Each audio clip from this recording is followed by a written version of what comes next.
कहानी की शुरुआत में हम सेंटियागो में मौजूद एक जेल को देखते हैं जहां पर हजारों खतरनाक मुजरिम कैद हैं।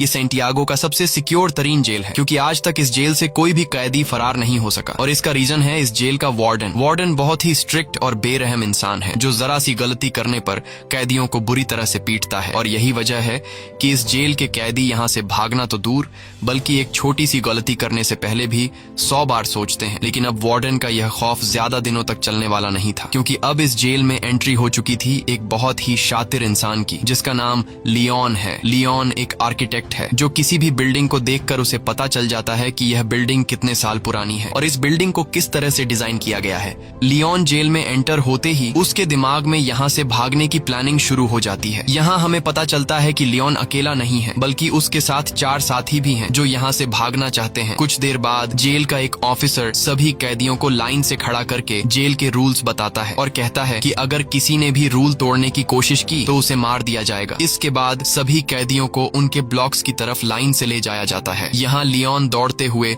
सेल नंबर 50 को पकड़ने की कोशिश करता है क्योंकि उसने पता लगा लिया होता है कि यहाँ से भागने के लिए सेल नंबर 50 सबसे परफेक्ट जगह है। लेकिन जब वो सेल नंबर 50 का दरवाजा खोलता है तो सेल नंबर 50 पर पहले एक आदमी ने कब्जा कर लिया होता है। यह देखकर लियोन काफी उदास हो जाता है और न चाहते हुए वो सेल नंबर 50 के बगल वाले सेल में चला जाता है। वहीं हम देखते हैं कि लियोन के बाकी 4 साथियों ने उन्हीं सेल्स में डेरा जमा दिया है जो उन्हें प्लान के मुताबिक कब्जा करना था। कुछ देर बाद लियोन के साथी लियोन के सेल में आ जाते हैं। यहाँ राफेल लियोन से कहता है कि तुम्हें सेल नंबर 50 में जाना था पर यह तो सेल नंबर 51 है। तब लियोन कहता है कि तुम्हारे लिए आसान था क्योंकि तुम्हारा सेल नीचे ग्राउंड फ्लोर पर था इसलिए तुम लोगों ने आसानी से अपने सेल पर कब्जा कर लिया, लेकिन मेरा सेल फर्स्ट फ्लोर पर है जिस वजह से मैं अपने सेल पर कब्जा नहीं कर पाया। यहाँ इनका साथी जर्मन कहता है तो अब हम लोग क्या करेंगे। तब राफेल कहता है कि करना क्या है, कल से हम यहाँ से भागने की प्लानिंग स्टार्ट करेंगे। कुछ देर बाद हम देखते हैं कि यहाँ पर एक कैदी गिटार लेकर आता है और ये गिटार वाला आदमी भी लियोन का साथी है। इस जेल में कैदियों को जो काम आता था उन्हें वो काम करने की इजाजत थी ताकि कैदियों का टाइम पास होता रहे, जैसे गिटार बजाना, खाना पकाना और फर्नीचर का सामान बनाना। अगले दिन हम देखते हैं कि लियोन यहाँ से भागने की प्लानिंग पर लग जाता है। वो जेल के हर एक जगह को काफी गौर से देख रहा होता है, लेकिन जब उसकी नजर चारों तरफ गार्ड्स पर पड़ती है तब उसे इस बात का अंदाजा हो जाता है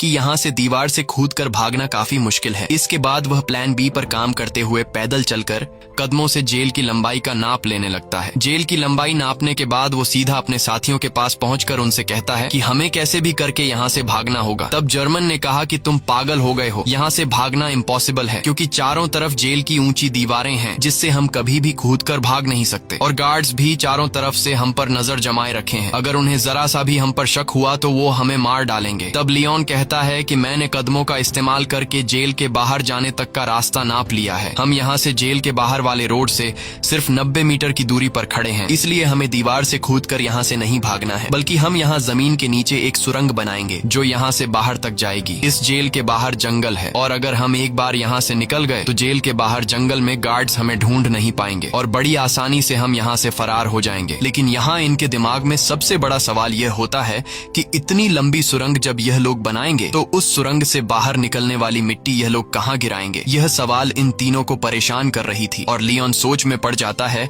कि सुरंग से निकलने वाले मिट्टी को आखिर कहाँ फेंका जाए। अब जब यह तीनों सुरंग से निकलने वाली मिट्टी को छुपाने के बारे में प्लान बना रहे होते हैं तभी एक कैदी की नजर इन पर पड़ती है जिसका नाम बिगोट है। बिगोट एक धोखेबाज इंसान है जो इस जेल के वार्डन के साथ मिला हुआ है और जब भी वो किसी कैदी को जेल से भागने या फिर कोई रूल तोड़ते हुए देखता है तब बिगोट चुपके से सीधा जाकर गार्ड्स को शिकायत लगा देता है और अब वो पिछले काफी टाइम से लियोन और उसके 2 साथियों पर नजर रख रहा होता है। इन तीनों को काफी टाइम से एक साथ बात करते हुए देखकर बिगोट को इन पर शक हो जाता है, इसलिए वो सीधा आकर राफेल से मिलता है। राफेल और कहता है कि मैंने पिछले कई दिनों से तुम तीनों पर नजर रखी है और मुझे पता है कि तुम तीनों यहाँ से भागने का प्लान बना रहे हो, इसलिए मैं भी तुम्हारे साथ यहाँ से भागने के प्लान में शामिल होना चाहता हूँ। यहाँ बिगोट के चेहरे को देखकर राफेल को कुछ गड़बड़ नजर आता है, इसलिए राफेल बिगोट से कहता है कि ऐसी कोई बात नहीं, हम तीनों तो बस बातचीत कर रहे थे और हमारा यहाँ से भागने का कोई भी प्लान नहीं है। अगले दिन लियोन, जर्मन और राफेल तीनों नीचे वाली सेल में आए। राफेल एक तरफ के दीवार को देखकर कहा कि हम इसी दीवार को खोदकर सुरंग बनाएंगे, लेकिन मसला यह था कि अगर खुदाई का काम शुरू कर दिया गया तो सुरंग को खुला नहीं छोड़ सकते क्योंकि हर शाम गार्ड्स हर एक सेल की चेकिंग करने आते हैं और अगर गार्ड्स ने सुरंग देख लिया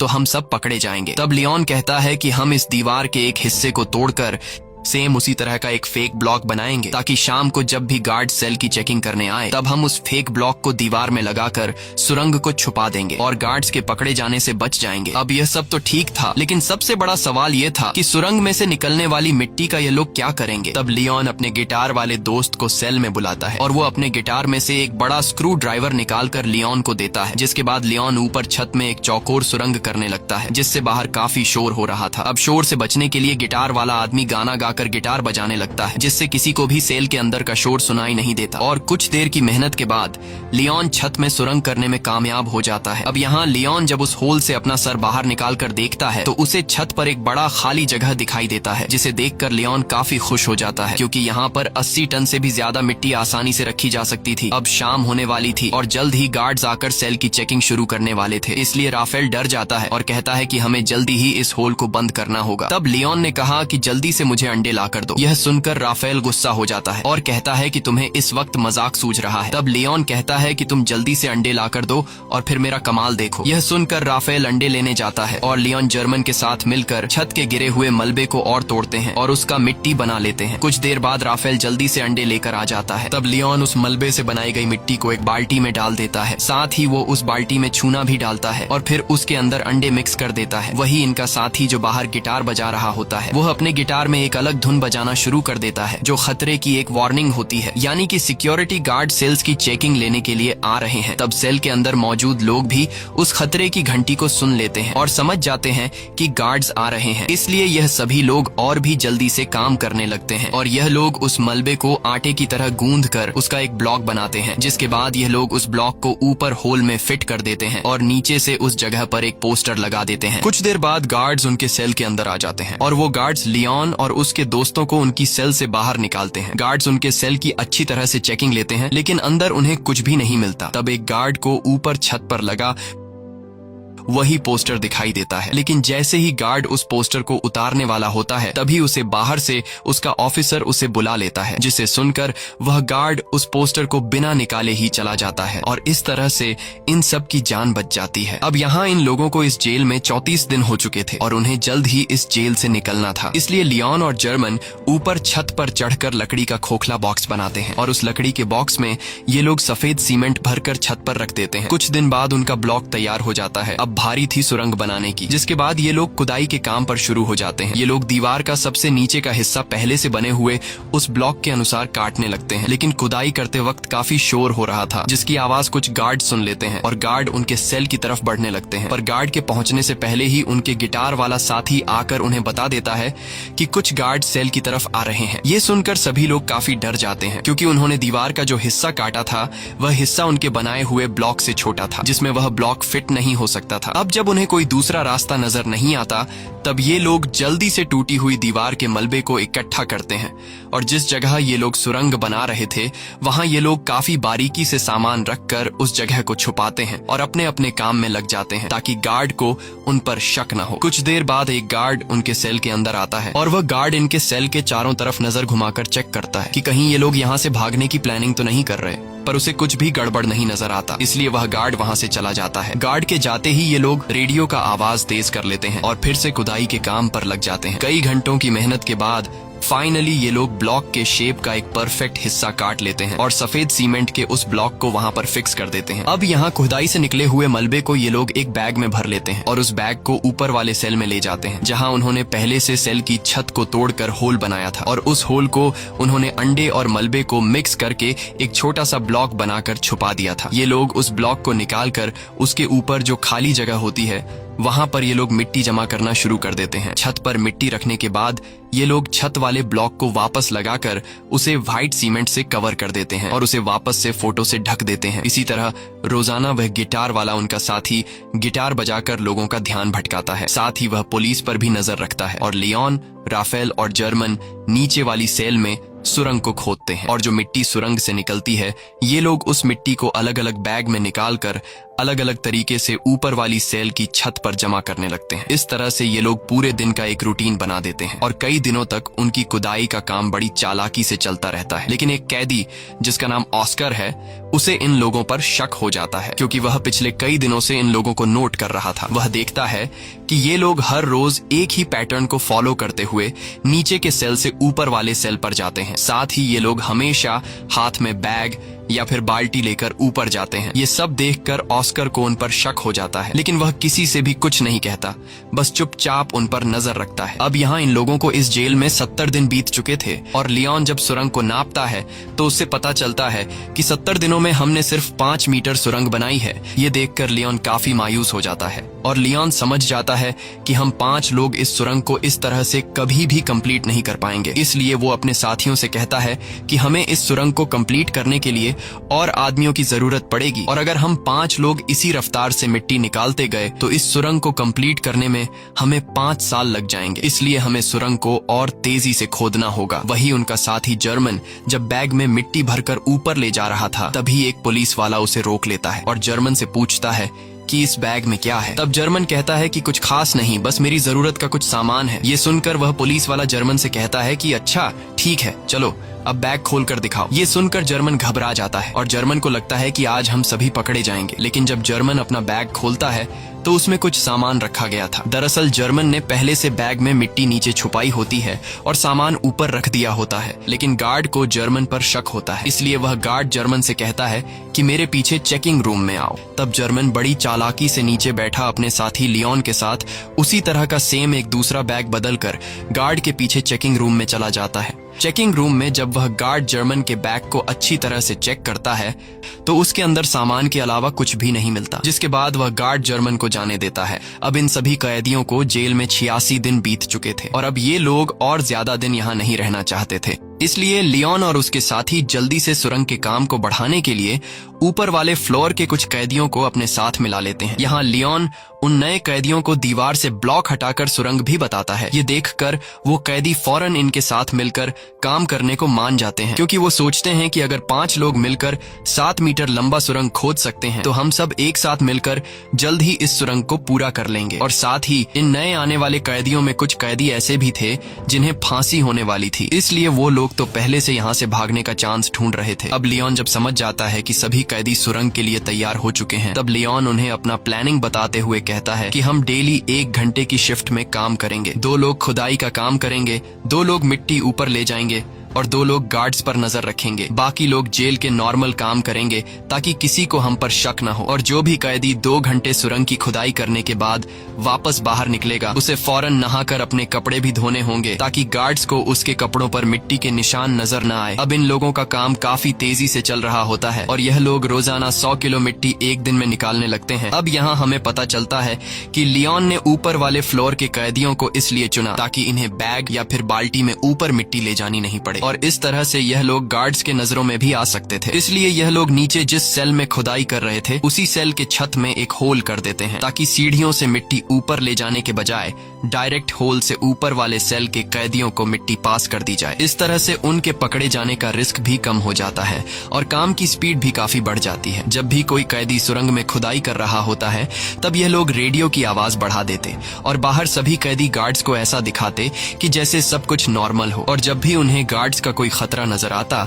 तब यह लोग उस सेल के दरवाजे पर नॉक करके खतरे की घंटी बजा देते, जिससे अंदर खुदाई के काम पर लगे कैदी सेल में सारा सामान पहले की तरह करके अपने अपने काम पर लग जाते। इस तरह से यहाँ से भागने के प्लानिंग में शामिल हर एक कैदी रूटीन के मुताबिक अपना अपना काम करते हैं और हर शाम को यह लोग इकट्ठा होकर आगे की प्लानिंग बनाने लगते हैं ताकि गार्ड्स को किसी पर भी शक न हो और सब कुछ परफेक्ट तरीके से चलता रहे। लेकिन शाम को जब यह लोग फुटबॉल खेल रहे होते हैं तब एक कैदी जिसका नाम ऑस्कर है वो राफेल के पास आता है और राफेल को बताता है कि मुझे पता है कि तुम लोग सुरंग खोदने की कोशिश कर रहे हो, इसलिए मैं भी तुम्हारी टीम में शामिल होकर तुम्हारा साथ देना चाहता हूँ। तब राफेल ऑस्कर को लियोन के पास ले जाता है और लियोन ऑस्कर को भी अपनी टीम में शामिल कर देता है। यहाँ लियोन अपने 2 साथी जर्मन और राफेल से कहता है कि जिस हिसाब से काम चल रहा है मुझे पूरा यकीन है कि हम जल्द ही इस सुरंग को कंप्लीट कर देंगे।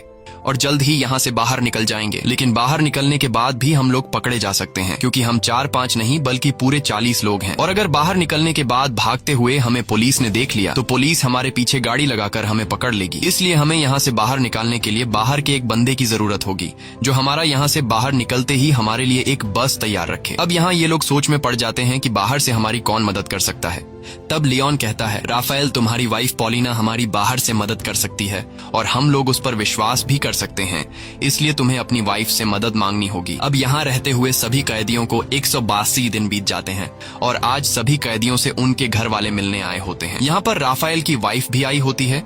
तब राफेल अपनी वाइफ पॉलिना को उनके पूरे प्लान के बारे में बताता है और कहता है, हमें तुम्हारी बाहर से मदद चाहिए होगी, इसलिए बाहर तुम्हें कुछ लोगों के साथ जुड़कर हमारे लिए एक बस का इंतजाम करना होगा। पॉलिना मान जाती है और वो वहाँ से चली जाती है। अब जेल में सुरंग खोदते हुए इन कैदियों को 205 दिन बीत चुके थे और इन लोगों ने सुरंग को भी काफी लंबा कर दिया था। लेकिन एक दिन इनका साथी जो गिटार बजाया करता था, वो जब सुरंग के अंदर खुदाई के काम पर लगा होता है, तभी वहाँ पर सेल की चेकिंग के लिए गार्ड्स आ जाते हैं। यह देखकर बाहर खड़ा राफेल और लियोन काफी ज्यादा घबरा जाते हैं, क्योंकि पिछले कई दिनों से रात में सेल की चेकिंग होती थी, लेकिन आज गार्ड्स दोपहर में सेल की चेकिंग करने आए हैं, जैसे उन्हें शक हो गया हो कि जेल में कोई सुरंग खोदने की कोशिश कर रहा है। और गार्ड्स को देखकर लियोन दौड़ते हुए अंदर जाकर सभी को वार्न कर देता है और कहता है कि जो भी सामान यहाँ वहाँ बिखरा पड़ा है उन्हें जल्दी से छुपा दो। ये सुनकर जो लोग काम पर लगे हुए होते हैं वो सभी सुरंग का काम छोड़कर अपने अपने काम पर लग जाते हैं। यहाँ इस गिटार वाले के साथ जो दूसरा साथी सुरंग में गया होता है वो भी बाहर आने लगता है, लेकिन गिटार वाला अंदर फंस जाता है, क्योंकि वो सुरंग के बिल्कुल एंड में काम कर रहा था। लेकिन जैसे तैसे करके वो भी बाहर निकलने की कोशिश करता है, पर वो जान चुका था कि मेरे निकलने से पहले गार्ड सुरंग तक पहुंच चुके होंगे। अब यहाँ सभी लोग डरे होते हैं और उन्हें लगता है कि आज हम सभी पकड़े जाएंगे। लेकिन यहाँ राफेल समझदारी से काम लेते हुए सभी कैदियों को इकट्ठा करके गार्ड्स के सामने आकर खड़ा हो जाता है और गार्ड्स को आगे बढ़ने से रोक देता है। ये देखकर पुलिस ऑफिसर को गुस्सा आ जाता है और पुलिस कैदियों पर हमला कर देती है। यहाँ कैदी भी पुलिस का मुकाबला करते हैं और पुलिस को रोकने की कोशिश करते हैं ताकि इनका साथी जो सुरंग में फंसा हुआ है वह बाहर आ सके। वहीं हम देखते हैं कि इनका वह गिटार वाला साथी अब सुरंग से बाहर आ चुका है। वह जल्दी से उस सीमेंट के ब्लॉक को सुरंग में फिट कर देता है और जब वह सेल का दरवाजा खोलकर देखता है तो बाहर कोई भी नहीं होता। दरअसल गार्ड्स पर हमला करने के जुर्म में सभी कैदियों के कपड़े निकालकर बाहर धूप में खड़ा कर दिया गया होता है। कुछ देर बाद वहाँ पर जेल का वार्डन आता है। वार्डन कहता है कि इन सभी को बिना कपड़ों के सूरज के ढलने तक यहीं पर खड़ा रखो और एक दिन के लिए इनका खाना बंद कर दो। दूसरी तरफ राफेल की वाइफ पॉलिना एक चर्च में जाकर लियोन के पिता से मिलती है। लियोन के पिता एक पादरी थे। यहाँ लियोन का एक पुराना दोस्त भी आता है। तब राफेल की वाइफ पॉलिना लियोन के फादर और उसके दोस्त को लियोन का पूरा प्लान समझा देती है और कहती है कि हमें उन्हें बचाने के लिए एक बस का इंतजाम करना होगा। तब लियोन का दोस्त भी इनकी मदद करने के लिए तैयार हो जाता है और कहता है कि बस का इंतजाम मैं कर लूंगा। वहीं दूसरी तरफ जेल में राफेल से उसकी वकील मिलने आती है। यहाँ जेल का वार्डन राफेल को सिगरेट देने लगता है, पर राफेल सिगरेट लेने से इनकार कर देता है। लेकिन राफेल वार्डन के सिगरेट के डिब्बे को पहचान लेता है कि वार्डन कौन से ब्रांड का सिगरेट पीता है। अब यहाँ इन लोगों को इस जेल में रहते हुए 1 साल से भी ज्यादा टाइम बीत चुका था और इन लोगों ने सुरंग को भी काफी लंबा कर दिया था। दिन रात मेहनत के बाद अब सुरंग भी जल्द कंप्लीट होने वाला था। लेकिन एक दिन सुरंग में इनका एक साथी जब काम कर रहा होता है तभी अचानक वह बेहोश हो जाता है, क्योंकि इतनी गहराई में ऑक्सीजन की कमी होती है। अच्छी बात यह थी कि राफेल उसके पीछे होता है और राफेल जैसे तैसे करके उस आदमी को बाहर निकाल देता है। शाम को ये लोग मीटिंग करते हैं कि अब सुरंग काफी लंबा हो चुका है। जहाँ अंदर ऑक्सीजन ना होने की वजह से सांस लेने में तकलीफ होती है, इसलिए हमें कुछ करना होगा। यहाँ पर एक आदमी होता है जो जेल में काम करता है। उसके पास एक मशीन होती है जिससे ये लोग पंखा लगाकर सुरंग के एंड तक ऑक्सीजन पहुंचा सकते हैं। राफेल उस आदमी से कहता है कि अगर तुम हमें ये मोटर दोगे तो हम तुम्हें अपने साथ शामिल कर लेंगे। वह कैदी मान जाता है और फिर ये लोग उस मोटर में एक पंखा लगाकर प्लास्टिक के पाइप के जरिए सुरंग के एंड तक ऑक्सीजन पहुंचाने में कामयाब हो जाते हैं और अब सुरंग के एंड में काम करने वाले लोगों को सांस लेने में तकलीफ नहीं होती। इस तरह से इनका काम फिर से जारी हो जाता है। लेकिन अब जेल के वार्डन को कैदियों पर शक होने लगता है, इसलिए जेल का वार्डन अपने पास एक कैदी को बुलाता है जिसका नाम बिगोट है। वार्डन बिगोट को सिगरेट का पैकेट देता है और उससे कहता है कि मुझे जेल में कुछ न कुछ गड़बड़ नजर आ रहा है, इसलिए तुम्हें कैदियों पर नजर रखनी होगी कि वो क्या करने की कोशिश कर रहे हैं। और बिगोट मान जाता है। दरअसल बिगोट को अभी तक पता नहीं होता कि जेल में कैदी सुरंग खोदने की कोशिश कर रहे हैं। अब यहाँ इन लोगों को सुरंग खोदते हुए इस जेल में 514 दिन बीत जाते हैं और उन्होंने अब जेल के बाहर तक सुरंग खोद दी होती है। अब जहां तक उन्होंने सुरंग खोदी होती है वहां पर राफेल नीचे से एक छोटा सा सुरंग करके ऊपर एक लाल कलर का लिक्विड गिरा देता है ताकि बाहर राफेल की वाइफ और लियोन के साथी को पता चल जाए कि सुरंग यहाँ तक खोदी जा चुकी है। वही बिगोट को राफेल और उसके साथी लियोन पर शक तो होता है, पर उसे पूरा यकीन नहीं होता कि ये लोग सच में सुरंग खोद रहे हैं। इसलिए बिगोट अपने शक को यकीन में बदलने के लिए राफेल के पास आकर उसे कहता है कि अगर तुम लोग यहाँ से भागने की प्लानिंग कर रहे हो तो प्लीज मुझे भी अपने साथ शामिल कर लो। मैं यहाँ थक चुका हूँ, बाहर मेरी वाइफ और मेरी बेटी मेरा इंतजार कर रही है।